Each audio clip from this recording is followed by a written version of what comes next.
পেয়েছি। ভিড় ঠেলে হাঁটছে দুজন। শেষমেশ একটা শাড়িতে চোখ আটকে গেল রোশনি। জাবিরের দিকে তাকিয়ে বলল, তোমার প্রিয় রং কি? রং তেমন চিনি না। লাল, নীল, হলুদ, সবুজ, সাদা, কালো চিনি। এগুলোর মাঝে প্রিয়? পাগলামি ছেড়ে নিজের পছন্দে একটা শাড়ি নাও। প্রোগ্রাম বারবার হবে না। পছন্দকে গুরুত্ব দাও। আহা, বলোই না প্রিয় রং কি? বিয়েতে তো লালই সুন্দর লাগে যতদূর জানি। রোশনি তর্জনী আঙ্গুল দিয়ে ইঙ্গিতে 3 দোকান পরে একটা শাড়ি দেখিয়ে বলল। ওই শাড়িটি কেমন? জাবির হেসে বলল, সুন্দর, নিয়ে নাও ভালো লাগলে। আসতে বলো, ওরা শুনলে ঝামেলা। আসো দেখি। এই খবরদার, ওখানে গিয়ে মুখ খুলবে না। আমি দামাদামি করব। জাবির মৃদু হেসে মাথা কাত করল। রোশনি দামাদামি করে এই শাড়িটি 26,000 থেকে 16,000 দিয়ে নিতে চাইল। জাবির দর্শকের মতো পুরোটা সময় দেখল।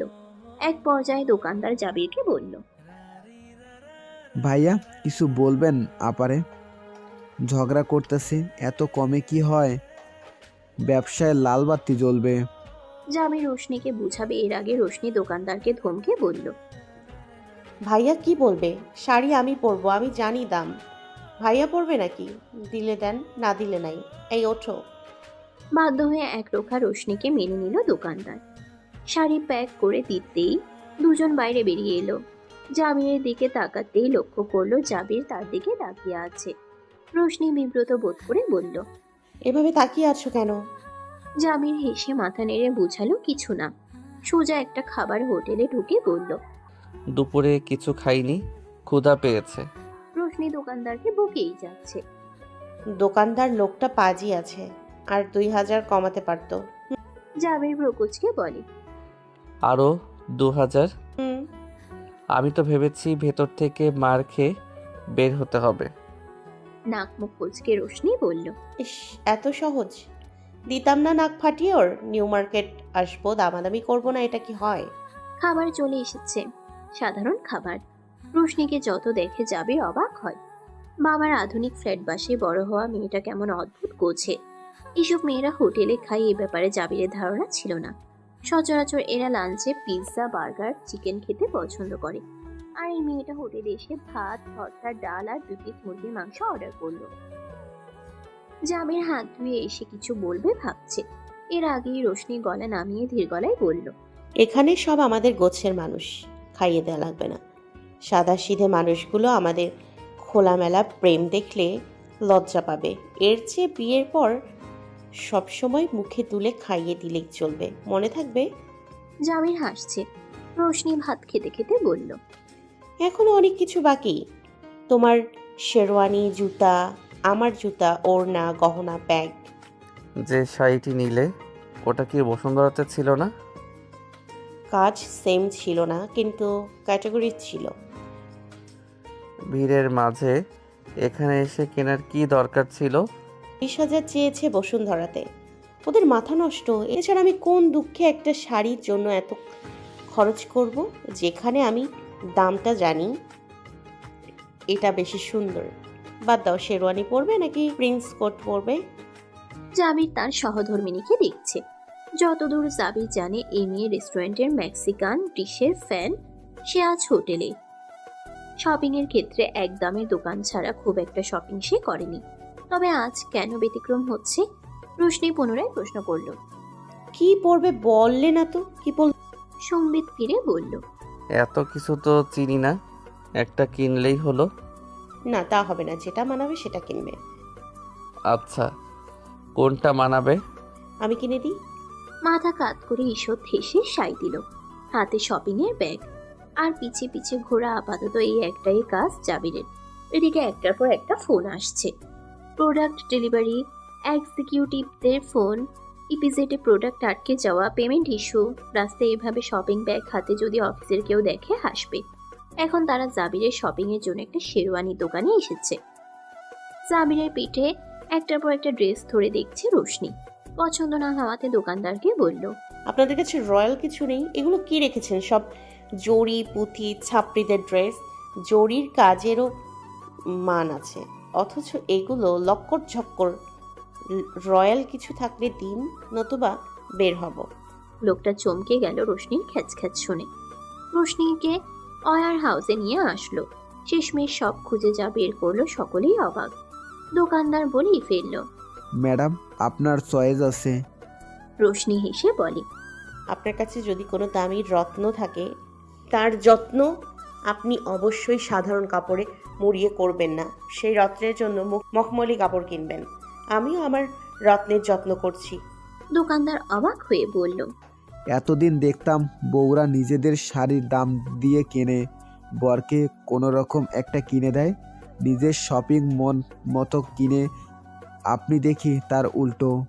এই এক কোট বের করতে আমার ওয়ার হাউস তন্ন তন্ন করে ফেললেন। ভাইয়ের কপাল ভালা। না, আমার কপাল ভালো। জাবির বাইরে দাঁড়িয়ে ফোনে কথা বলছিল। রোশনির ইশারা পেয়ে ভেতরে এলো। জাবিরের গায়ে ধরতেই মানিয়ে গেল। রোশনি হেসে বলল, দিয়ে দিন এটা। এলিফ্যান্ট রোডের কাজ শেষ করে পুনরায় বসুন্ধরাতে এলো। জাবির প্রশ্ন করলে বলল কাজ আছে। এসে রিচম্যানে ঢুকলো। বেশ চড়া দাম দিয়ে কয়েকটা শার্ট নিল। জাবির ভ্রুকুচকে বলল, এত দামি শার্ট কী কারণে নিয়েছো? এই দামে আমি 5টা বানাতে পারতাম। চিন্তা করো না, তোমার ট্রেডমার্ক শার্টের গায়ে এমব্রয়ডারি করার ব্যবস্থা আছে। আর এগুলো তো আমার পক্ষ থেকে উপহার। এত ভাবছো কেন? জাবির হাসছে। রোশনি ভরা দোকানে জাবিরের গাল টেনে বলল। হাসলে একদম আদর লাগে। জাবির চোখ রাঙিয়ে বলে, অপরাজিতা, আমরা শোরুমে। জিবে কামড় দিয়ে বলল, সরি, আমার হাত চলে বেশি। আদর আর মায়ের দুইটার ক্ষেত্রেই। আহারে দুষ্টু। হ্যাঁ, তোমারই তো। একটু গান গাই? জাবির না পারতে হেসে বলে, কাজ শেষ এখানে? হ্যাঁ। চলো বাইরে গিয়ে শোনাবে। জাবিরের এক হাত ধরে বেরিয়ে এলো। জাবির শোনাতে বললে জবাবে বলল, পরে শোনাবো, এখন পারফিউমের দোকানে যাব। পারফিউম পছন্দ করলো। একটু টেস্ট করতেই জাবিরের কানের কাছে বলল, তোমার ন্যাচারাল স্মেলটাই সেরা। ঘামের গন্ধ ভালো লাগে। অবশ্যই, একদম নিজের নিজের লাগে একদম। জাবির ঠোঁট চেপে মৃদু হেসে বলল। এত পাগলি কেন তুমি? হাসছে রোশনি। জাবির থমকে গিয়ে কিছু একটা দেখছে। রোশনি লক্ষ্য করলো একটা সেলসম্যানকে খুব মনোযোগ দিয়ে দেখছে। প্রায় 10 মিনিট পর জাবিরের ঠোঁটের কোণে হাসি। এই 10 মিনিটে যা যা ঘটলো তা হলো, একজন কাস্টমারকে এই ছেলেটি অনেক বোঝানোর চেষ্টা করছে পারফিউম নিতে। কাস্টমার লোকটি ছেলেটিকে বিরক্ত করে অনেক পারফিউম টেস্ট করেছে, কিন্তু নেয়নি কোনোটি। না নিক, কাস্টমারের ধর্ম সে যাচাই করবে। তবে গেম চেঞ্জার হচ্ছে লাস্ট মোমেন্টটা। এক পর্যায়ে পারফিউম না নিয়েই চলে যাচ্ছিল। তখন ছেলেটি পুনরায় বুঝিয়ে শেষমেশ পারফিউম সেল করতে পারল, এবং সে ভার্সেইসের পারফিউম সেল করেছে। তা দেখেই জাবিরের ঠোঁটে হাসি। রোশনির দিকে তাকিয়ে বলল। কিছু বুঝলে? রোশনি দুপাশে মাথা নেড়ে বলল। হুম। জাবির হেসে বলল, he is a common man. অনেক দূর যাবে ভবিষ্যতে। হাল ছাড়তে শেখেনি। ওকে দেখে আমার নিজের কথা মনে পড়ছে। প্রথম জব হয়েছিল একটা সুপার শপে। বেতন ছিল 5,000। অনেক টাকা তখন এই বেকারের জন্য। কত গালি খেয়েছি কাস্টমারের, ম্যানেজারের। একবার তো ষড়যন্ত্রের শিকারও হয়েছিলাম। ঘাড় ধাক্কা দিয়ে বের করে দিয়েছে। সদ্য স্নাতক করেছি। চাকরি না করলে স্নাতকোত্তর করতে পারবো না। আব্বা জানতো না চাকরি করি। আব্বার তো বাড়ির খরচ জোগাতেই টাকা ফুরিয়ে যায়। আমাকে দিবে কি করে? আস্তে আস্তে জীবনে ধাক্কা খেতে খেতে আমি একটা কোম্পানির ডিজিএম। এখনও অনেকটা পথ চলার বাকি, কিন্তু জীবনে যা পেয়েছি শুকরিয়া আল্লাহর কাছে। কম সময় না, অনেক বছর। মনে হয় যেন কেউ আমার জন্য খুব করে দোয়া করেছেন। আব্বা করেন এটা জানি। তুমি মানুষটাই এমন। না, আমি মানুষটা ব্যর্থ। হয়েছে, থামো। শুরু হবে ব্যর্থতার গল্প। চলো বের হই, আরো কাজ আছে। দুজনেই বের হয়ে রিকশে উঠল। জামি সহসা আবদার করল। গানটা গাও। রোশনি হেসে 2 লাইন গাইল। তুমি আশেপাশে থাকলে কত খুশি খুশি থাকছি, আর যাচ্ছি ভুলে আমি কে কোথায়। তুমি অল্প স্বল্প চাইলে আরো একটু বেশি থাকছি, আর খাম খেয়ালে আঁকছি সারা গায়। মুগ্ধতার আবেশে চোখ বুঝলো জাবির। হয়তো কোনো গানের প্রতিযোগিতায় প্রথম হবে না, তবে এই গলায় গান শুনলে যে কেউ মোহে ডুবে যেতে বাধ্য। শপিং শেষে রোশনিকে বাসায় নামিয়ে নিজেও ফিরে গেল। রোকসানা খানম খুব করে চেয়েছেন নাতনির অনুষ্ঠান যেন গ্রামের বাড়িতে হয়। তাই হলো। সকাল থেকে সবাই উপস্থিত, আত্মীয় স্বজন সবাই হাজির। বাড়িঘর সাজানোর দায়িত্ব পড়েছে ভাইদের উপর। রাহাত ঘুরে ঘুরে সব তদারকি করছে। আকবর সাহেব রোশনির বড় বাবা অন্য ভাইদের নিয়ে খাবারের দিকটা দেখছেন। এদিকে কন্যার বাবা নিখোঁজ।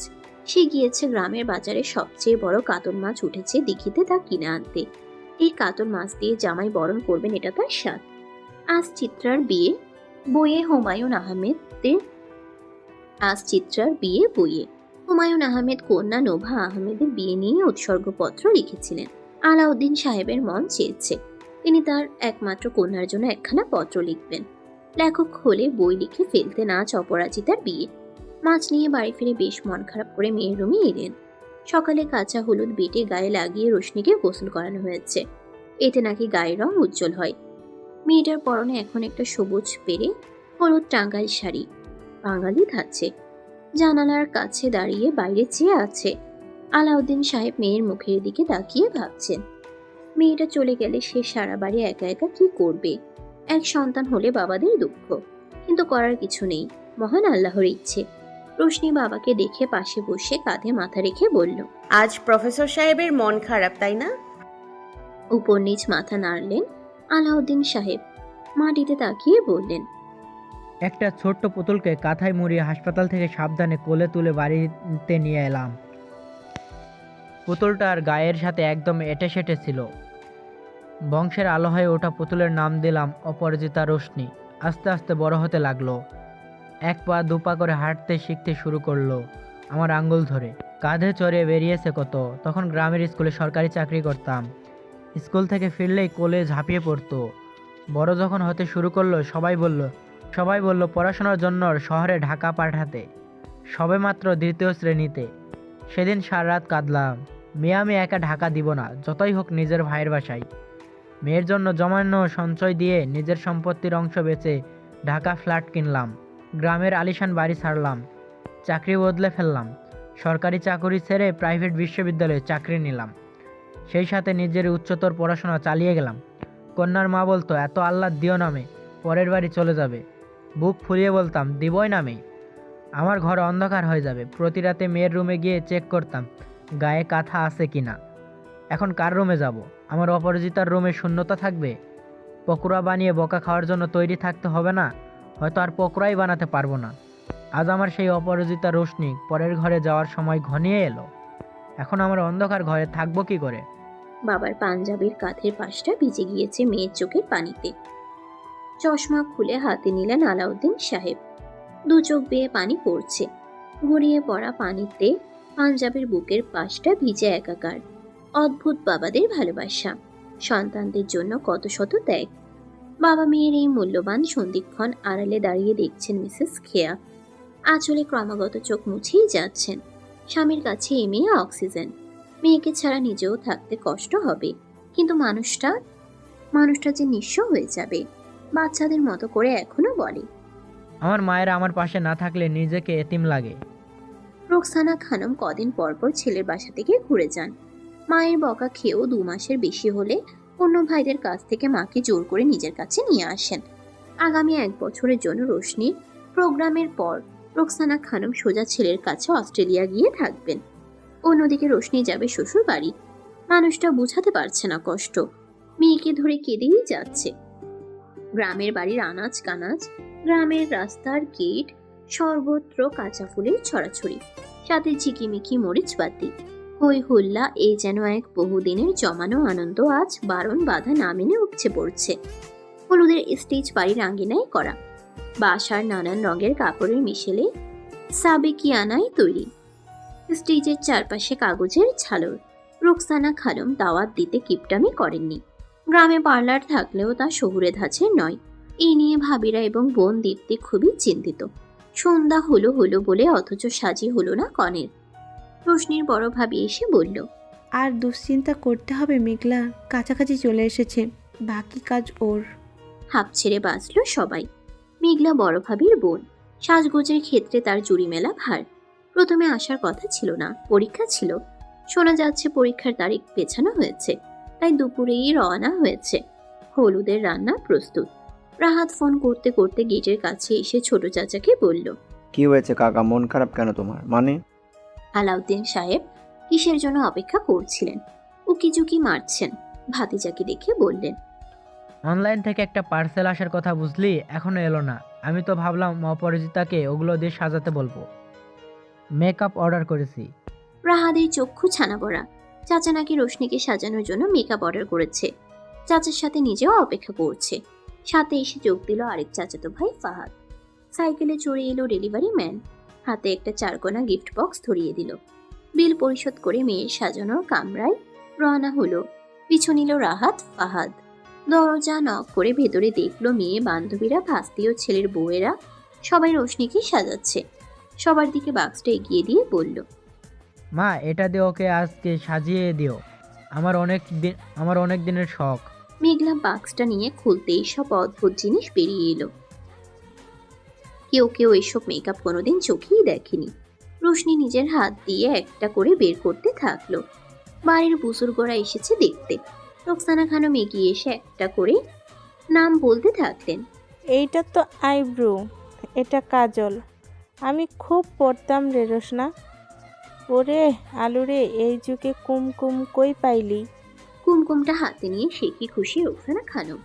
এরপর একে একে আলতা, আলপনা, গ্লিটার, নেল পলিশ, কাচের চুড়ি, লিপস্টিক, তিব্বত স্নো, পাউডার, কাঠের চিরুনি, খোপার চুল, ববি ক্লিপ, শাহজাদি মেহেদি, কোমর বন্ধনী, একজোড়া রূপার নুপুর এবং সব শেষে একটা ঈদ কার্ডের মতো কার্ড লেখা সহ বেরিয়ে এলো। কার্ডের গায়ে লেখা, আজ অপরাজিতার বিয়ে। রোশনি বাবার দিকে তাকিয়ে বলল, তোমার উপন্যাসের কন্যার মতো সাজবো আজ বাবা। সবার কাছ থেকে আড়াল হয়ে রোশনি বাবার দেয়া কার্ড খুলল। প্রিয় কন্যাময়ী, তুমি আমার একমাত্র বাঁচার অবলম্বন। মেয়ে হয়ে জন্মেছো, শ্বশুরবাড়ি যেতে হবে। তবু এই বাস্তবতা মেনে নেওয়া একজন বাবার পক্ষে ভীষণ কষ্টকর। তোমাকে পেয়ে বাবা হিসেবে আমি ধন্য। বাবাদের মনে সন্তানদের সম্পর্কে অনেক অভিযোগ, মনে কষ্ট, দুশ্চিন্তা থাকে, কিন্তু তুমি আমার এমনই একটি সম্পদ যাকে পেয়ে আমি স্রষ্টার নিকট চিরকৃতজ্ঞ। মায়েরা যেমন সন্তানদের আগলে রাখে, তুমি তোমার পিতাকে মায়ের মতনই শাসন করেছো, আগলে রেখেছো। বাবা হিসেবে মনে কষ্ট দিয়ে থাকলে ক্ষমা সুন্দর দৃষ্টিতে দেখবে। বাবার বাড়ি বলে তোমার জীবনের কখনো কিছু ছিল না, নেই এবং থাকবে না। আমার যা কিছু আছে সব তোমার। তুমি বিদায় নেবে তোমার বাড়ি থেকে, যখন হয় মন চাইবে ফিরে আসবে। যদি কখনো আমার অনুপস্থিতিতে এমন মুহূর্ত জীবনে আসে তোমার সংসারে নিজের প্রয়োজন ফুরিয়ে গেছে, তবে যেন নিজের বাড়ি ফিরে এসো। এটা তোমার পিতার অনুরোধ। ভালো থাকো, সুখে থাকো। তোমার স্বামীর প্রতি আমার আস্থা আছে। সে তোমাকে রাজরানী না করলেও নিজের রানী বানিয়ে রাখবে। স্বামীর প্রতি অনুগত থাকবে। নিজেদের মাঝে ভুল বুঝাবুঝিতে তৃতীয় ব্যক্তিকে প্রবেশাধিকার নিষিদ্ধ করবে। সবসময় স্বামীর পাশে থাকবে। বাবার দোয়া সবসময় তোমার জন্য। ইতি কন্যাময়ীর বাবা। কাঠখানা বুকে জড়িয়ে ধরে কান্নায় ভেঙে পড়ল রোশনি। এত কষ্ট কেন মেয়েদের? কেন বাবা মাকে ছেড়ে যেতে হয়? রোশনি চলে গেলে মানুষ দুটোর কি হবে? মা তো সামনেই আসেনি সকাল থেকে, ভেতরের কষ্টটা লুকিয়ে রেখেছে। মেয়ের বাবা মায়েদের কষ্ট পৃথিবীর সব কষ্টের কাছে তুচ্ছ। নিজের সন্তানকে আরেকজনের ঘরে সারা জীবনের জন্য পাঠিয়ে দেয়া অসহায় বাবা মাগুলো শেষ বয়সে একাই থেকে যায়। এদের বুক ফাটে, তবুও মুখ ফোটে না। তাই হয়তো আল্লাহ যখন পিতামাতার উপর সন্তুষ্ট থাকেন, খুশি হন, তাদের কন্যা সন্তান দান করেন। কন্যা সন্তানের জন্য পিতামাতা জান্নাতের সুসংবাদ পান। সৃষ্টির কি অপার মহিমা। ডাক পড়ল সাজের জন্য। সাজের রুমে এসে দেখলো সবাই মোটামুটি তৈরি। রোশনির মুখ সাজাতে বসলো মেঘলা। পুরো অ্যাপার্টমেন্ট সাজানো শেষ। কথা ছিল সাজাবে শুধু জাবিরের ফ্ল্যাট। বন্ধুগুলো বাড়িওয়ালা থেকে অনুমতি নিয়ে ছাদটাকে সাজিয়ে ফেলেছে। সাথে রাস্তার মোড় থেকে বাড়ির গেট। জাবিরের আজকের দিনেও অফিস থেকে ফিরতে ফিরতে সন্ধ্যা 6টা। পুরো বাড়ি ঝিলমিল করছে। হাতে ল্যাপটপের ব্যাগ। পাড়ার মোড়ে গেট দেখে ভাবছে এই পাড়ায় আর কার বিয়ে হচ্ছে। বাড়ির গেটে আসতেই দেখে বিল্ডিং এর উপর থেকে নিচ ফুল, ঝালর এবং মরিচপাতিতে সাজানো, ঝলমলে চারপাশ। দারোয়ানকে প্রশ্ন করলো। এই বাড়িতে আর কার বিয়ে হচ্ছে চাচা? ফোকলা দাঁতে হেসে বলল। কই আর কারো তো না চাচা, আপনি ডা চমকে গিয়ে বলল। এভাবে কে সাজাইছে? আপনার বন্ধুরা পুরা পাড়ার মোড় থেকে শুরু কইরা বাসার ছাদ অবধি সাজাইয়া ফালাইছে। আর কোনো বাক্য ব্যয় না করে জাবির লিফটে উঠল। বাসার সামনে আত্মীয়রা সব গিজগিজ করছে। জাবিরকে দেখে ছোটরা সালাম দিচ্ছে। দরজা দিয়ে ঢুকতেই দেখে বাসার ভেতর এলাহি কাণ্ড। লাবণ্য বরণডালা হাতে রোমাশামাকে ডাকছে। এক একজনকে চেনা যাচ্ছে না মেকআপের জন্য। জাবিরকে দেখে সালাম দিল। পিয়ার হাতে ফোন শারমিনকে দেখাচ্ছে ভিডিও কলে বিয়ে বাড়ির অবস্থা। শারমিনের ডেলিভারির সময় একদম কাছে। মামার বাসায় আছে সে। লাবণ্য সালাম দিয়ে বলল। ভাইয়া গিয়ে রেডি হন, আমরা আপনাকে হলুদ দিয়ে কনের বাড়ি যাব। জাবির হা করে তাকিয়ে বলল। তোদের এই অবস্থা কেন? ঘরোয়া বিয়ে তো মনেই হচ্ছে না। নিজেকে আপাতত কোনো দেশের প্রধানমন্ত্রীর ছেলে মনে হচ্ছে। কি করে রেখেছিস সাজিয়ে বাড়িটাকে? আমি তো ঘুমিয়েও এই স্বপ্ন দেখি না যে এভাবে ঢোল পিটিয়ে এই বয়সে বিয়ে করব। শাকিল, তাইফ এবং মেহেদি ছাদ থেকে নেমে আসছে, সবুজ পাঞ্জাবি পরনে। পেছন থেকে শাকিল বলল। তোর আপাতত না ঘুমালেও চলবে, অনেক দেরি করে নিয়েছিস। বললাম ছুটি নে, শুনলি না। যা তৈরি হ, তোকে হলুদ লাগিয়ে সবাই বের হব। জাবির মাথায় হাত দিয়ে সোফায় বসে রোমাকে বলল। রোমা, ভাইয়াকে এক গ্লাস পানি দাও। পানি পান করতে করতে দেখলো গলায় দুটো বড় মালা ঝুলিয়ে সবার মতো সবুজ পাঞ্জাবি পরে হেলে দুলে জিহাদ আসছে। ভাইকে দেখে সালাম দিয়ে বলল। ভাইয়া, মালা কোনটা পরবেন, লালটা না সাদাটা? গরুর বাজার হইলে বলতাম কোনটা নেবেন, লালটা না কালাটা? পানিটুকু গিলতে পারলো না, ভুস করে ফেলে দিল। নাকে মুখে পানি উঠে গেল। মেহেদি মাথার তালুতে চেপে চেপে জিহাদকে বকতে শুরু করলো। জিহাদ মাথা চুলকে বলল। আমি তো ভাবছি ভাইয়া পানি গিলে নিয়েছে। জাবির নিজেকে সামলে টিস্যু দিয়ে নাক চেপে বলল। আমি গরু? মালা কেন এনেছিস? লাবণ্য বলল।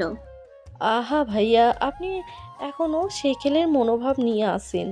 হলুদের স্টেজে মালাটা পরতে হয়, আমাদের রিচুয়াল এটা। যাবার সময় আপনার মালা ভাবির জন্য নিয়ে যাব। শাকিল বলল। কই, আমার বিয়েতে এই রিচুয়াল পালন হয়নি তো। আমার মালা কি তুমি পরেছো? মেহেদি বলল। আমার বিয়েতেও মানা হয়নি। পিয়া বলে উঠল। এটা জাবির ভাইয়ের বিয়ের জন্য আমাদের তৈরি রিচুয়াল। তোমরা সেই কোন আমলে বিয়ে করছো মনেও নাই। এখন যাও, ভাইয়াকে তৈরি হতে হেল্প করো। আমরা 8টার মধ্যে বেরিয়ে পড়বো। গ্রামের রাস্তা, অনেকটা পথ, ফিরতে আবার দেরি হবে। জাবির ধমকে বলল। ওই বাড়িতে যাওয়ার কোনো দরকার নেই। তোদের এসব কাজ ওদের বিভ্রান্তিতে ফেলবে। রোমা বলল। ভাইয়া প্লিজ এমন করবেন না, আমরা যাব। রাত হয়ে যাবে। একদম না। ওই বাড়িতে গিয়ে কি থেকে কি করবে তোমরা, আমার বিশ্বাস নেই তোমাদের উপর। শ্যামা কান্না করে দেয়ার গলায় বলল। আমি সব সাজ খুলে ফেলবো, ভাবিদের বাড়ি যাব বলে সেজেছি, থাকবোই না আমি বিয়েতে। চমকে উঠল বোনের প্রতিক্রিয়া দেখে। একসাথে সবাই কান্নাকাটি শুরু করার মতো অবস্থা। মেহেদি তাল দিল। যা যা, সবাই খুলে ফেল, আমাদের কপালে আনন্দ নাই। মত বদলে জাবির বলল। আশ্চর্য, এমন করছো কেন সবাই? ঠিক আছে যাও সবাই, এত রাতে ফিরবে, শরীর খারাপ লাগবে না? এছাড়া রিস্ক না। আমি তো ভালো ভেবে বললাম। তাই বলল। তোকে ভাবতে হবে না তা নিয়ে, আমরা চেষ্টা করব দ্রুত ফেরার ইনশাল্লাহ। প্রোটোকলের ব্যবস্থা আছে, শাকিল আর রাহাত দুজনই ব্যবস্থা করে রেখেছে। এখনই বেরিয়ে পড়ো, এখানে রীতিনীতি এসে পালন করিস। লাবণ্য বলল। ভাইয়া, আপনাকে একটু হলুদ ছোঁয়াতে হবে। জাবির আহত চোখে তাকিয়ে বলল। ছুঁয়ে দে। আরে এইভাবে না, যান গোসল সেরে পাঞ্জাবি পরে স্টেজে খানিকক্ষণ বসুন। আপনাকে হলুদ দিয়ে আমরা বেরিয়ে পড়ব, এসে বাকি আচার অনুষ্ঠান হবে। ক্লান্ত জাবির উঠে পড়ল। ভাবতে থাকলো, বিয়ে মানে আরেক অত্যাচার। এতদিন তো ভালোই ছিল, কি দরকার ছিল এসবে? সাদা পাঞ্জাবিতে স্নিগ্ধ লাগছে। চুল আশ্রে প্রথম বাবা মায়ের কামরায় আসলো জাবির। দুজনকে একসাথে পেয়ে চুপচাপ খাটে বসলো। রোজিনা মাথায় হাত রেখে দোয়া পড়ছে। জাবির কিছু কথা বলে মাকে প্রশ্ন করলো। আম্মা, সাবরিনাকে বললে? শান্তির সংসার অশান্তির নাম নিও না আব্বা। ওর জামাইরে আমি ছাড়াইছি, কারণ ওর নাতনিটাও গতি নাই। আর ও ফোন দিয়ে বলছে জীবনও এই বাড়ি মুখ হবে না। কিন্তু আমার মনে বিশাল ভয়, আমার পেটের মাইয়া তো চিনি আমি, স্বার্থের জন্য আমার সাথে বেইমানি করলো। আর তোমরা তো ভাই বোন, কাজটা বুকে পাথর রাখা করছি। যদি অপু, সোমা, শ্যামা ও বৌমার কিছু করে, আমরা কই যাব? আল্লাহ ভরসা আম্মা, দুশ্চিন্তা করো না। শাকিল আর রাহাত তো বলল ওরা ওর প্রতি নজরদারি করছে। আমরা কখনো কারো ক্ষতি করি নাই। কেউ আমাদের ক্ষতি করলে সেই শাস্তিও তার জন্য নির্ধারিত করে রাখবেন আল্লাহ। তোমরা শুধু দোয়া কইরো। দীর্ঘশ্বাস জাফর সাহেব এবং রোজিনার। সাবরিনার জন্য মন কাঁদে। মেয়েটা মরতে মরতে বাঁচছে প্রতিবার। একবার পানির মধ্যে পড়ে গিয়েছিল, জাবির গিয়ে উদ্ধার করছিল। কত আঘাত সহ্য করছে ছোট থাকতে, অথচ বড় হতে হতে একটা ভয়াবহ স্বার্থপরে পরিণত হয়েছে। জাফর সাহেবের ভাষ্য মতে সাবরিনা সারা জীবন স্বার্থপর ছিল। রোজিনার চিন্তা ভুল হয়েছে। কনের বাড়ির রাস্তা মসৃণ হওয়ায় বেশি সময় লাগবে না বরপক্ষে পৌঁছাতে। রোমা শামা চারপাশটা দেখে বিমোহিত। বড় হওয়ার পর দাদি বাড়ি যেতে চাইলেও মা যেতে দিত না বলে যাওয়া হয়নি। এবার মা কথা দিয়েছে, ভাবি যাওয়ার পর সবাই মিলে যাবে। আজ এত বছর পর গ্রামের বাতাস গায়ে লাগতেই মন ফুরফুরা। এই গ্রামে ঢুকতেই পিছনে একটা গাড়ি খেয়াল করলো। পুলিশ জিপ, বুঝতে পারছে নিরাপত্তা জোরদার হয়েছে। রোমা কিছুটা অন্যমনস্ক। গাড়িতে বিয়ের গান চলছে, সবাই তাল দিচ্ছে। শ্যামা খানিকটা ধাক্কা দিয়ে ফিসফিস করে বলল, কিরে চুপসে গেলি কেন? বিষণ্ণ মনে উত্তর দিল, ভাবছি সবাইকে কত বিপদে ফেললাম। সাধারণ একটা সমস্যা থেকে এখন বাইরে বের হতেও ভয়, দুলাভাইয়ের জন্য। পেছনে জিপ দেখা যায়। গলা টিপে দেব। ওই বদমাসকে দুলাভাই বলিস কি করে? আজকের দিনটা স্পয়েল করবি না, এনজয় কর। বুঝি না কার জিন পেয়েছিস। পরিবারে তোর মতো এমন মিনমিনে একটিও নেই। মাথা থেকে ঝাড় ওসব। পরিবেশটা উপভোগ কর, না হলে শাকিল ভাইকে বলবো মাঝ রাস্তায় ফেলে যেতে তোকে। সরি, আর বলবো না। এর মধ্যে শাকিল বলে উঠল নতুন গান বলার জন্য। জিহাদ জানালো সে খালি গলায় গান গাইবে। সকলে সম্মতিক্রমে গান গাওয়া শুরু করতেই রোমা শামার ফিসফিসের জন্য বিঘ্ন ঘটল। এতে মাথায় টোকা দিল শামার। বিরক্ত হয়ে চেহারা কুঁচকে নিল শামা। জিহাদ বলে উঠল, ফুসুর ফুসুর করছিস কেন? খাসি দুইটা গান গাইছি, দেখতে পাচ্ছিস না? শামা মুখ ভেঙচি দিয়ে বলে, আমাদের দারোয়ান চাচা একটা কুত্তা পালে না নিচে, ওটা ঘেউ ঘেউ করলে আরো সুন্দর সুর বের হয়। জিহাদ রাগ করে চেঁচিয়ে বলে, শাকিল ভাইয়া, আমি গান গাইবো না, শ্যামা আমাকে কুত্তা বলছে। এদিকে এদের কনভারসেশন শুনে পিয়া লাবণ্য হেসে লুটপাট। তাইফ বলে উঠল, তোরা তিন মাতা কি সারাক্ষণ এসব করিস? কুত্তা কেমনে গান গায় শ্যামা? শামা বিজ্ঞ ভঙ্গিতে বলে, ভাইয়া আমি আর রোমা যখন সকালে প্রাইভেটে যাই, কুত্তারা প্রতিদিন আমাদের দেখে ইমপ্রেস করার জন্য এইভাবে গান গায়। আমি মায়া করে এক পিস লেক্সাস বিস্কুট খেতে দিই। ওটার একটা নামও দিয়েছি, জোজো। জিহাদের চক্ষু ছানা বড়া, অবাক হয়ে বলে, তোরা না সকালে আমাকে লেক্সাস বিস্কুট খেতে দিস চায়ের সাথে, আর শ্যামা তুই প্রায় আমাকে জোজো বাই ডাকিস। এই নামটা আগে আমাকে দিয়েছিস না ওই কুত্তাকে? গাড়ির মাঝে সকলে শামার উত্তরের অপেক্ষায়। পিয়া মুখ চেপে ধরে রেখেছে যেন হাসি না বের হয়। এদিকে মেহেদি শাকিলের অবস্থাও করুন। লাবণ্যের চোয়া লাল গা। শামা দাঁত দেখিয়ে মাথা চুলকে বলল, না মানে হি হি হি। ভাইয়া হয়েছে কি, কুত্তাটা কিউট। আগে তোমাকে ডেকেছিলাম জুজু ভাইয়া, পরে ওর নাম দিয়েছি। তুমিও তো কিউট, এখন তো তুমি আমাদের আদর করো। আগে তো ওর মতো কথায় কথায় ঘেউ ঘেউ করতে, তাই মিলিয়ে দিয়েছিলাম আর কি।